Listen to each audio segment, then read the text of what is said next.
Hi, can you believe we are in the middle of the second quarter? Almost halfway mark of 2017. Oh my gosh. And I thought it would be a good time to pause, to take stock, and an opportunity to course correct, right? Because we're almost in the middle of the year. And so I wanted to share this. A few years ago, I remember hearing a story about the ham. So if you haven't heard this yet, let me share it. There was a family cooking holiday dinner, and the mom's specialty was her delicious ham. As the family watched, she proceeded to cut off the end of the ham. And, everybody wanted to know what's her secret. So, wanting to know it, the husband asked, honey, why do you cut off the end of the ham? Is it sweeter meat toward the center? And the wife replied, well, no. Well, is the meat tougher at the end? And the wife replied, well, no. Then why do we cut off the end of the ham? We're all doing it because we take turns. She just replied, well, that's the way I was taught to do it by my mom. The husband replied, well, all righty then. Do we know mom's reason? And they looked at each other, and the wife said, you know what? That's a good question. Well, now everyone was curious. So they decided to call Grandma. She was so excited, as grandmothers are, to hear from everyone.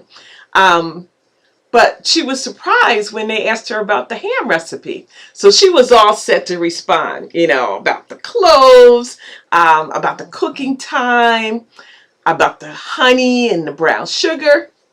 But when they asked her about cutting off the ends, she just laughed. And then she got quiet because she had a fond memory.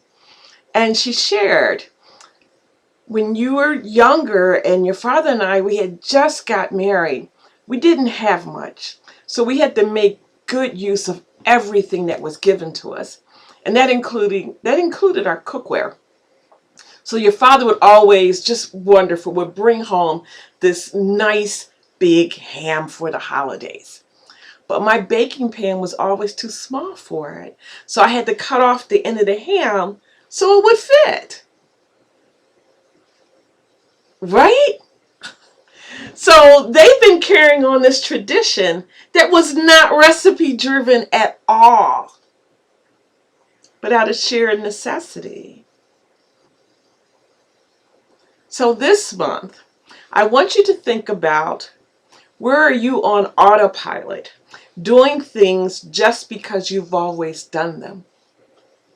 What existing practices, personal and professional, do you need to let go in order to embrace practices that serve your highest self?